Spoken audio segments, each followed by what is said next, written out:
Assalamualaikum, salam sejahtera. Nama saya Muhammad Adhan Harith Muhammad Hafizi daripada 1 DBM MTK, calon nombor 04.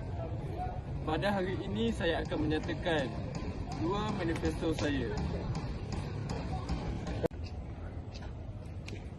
Manifesto saya yang pertama adalah mengadakan solat hajat secara beramai-ramai dengan semua warga KVSKL sebelum bermulanya peperiksaan akhir tahun untuk semua semester. Manifesto saya yang kedua adalah meletakkan beberapa buah vending machine di sekitar kawasan KV kita ini. Sebab apa? Mestilah kita semua ingin membeli makanan ataupun minuman yang kita suka daripada kecil sehinggalah sekarang ini. Saya, keperluan anda adalah keutamaan kami. Akhir kata daripada saya adalah, jikalau anda berminat, undilah saya sebagai calon anda pada tahun ini. Bye-bye.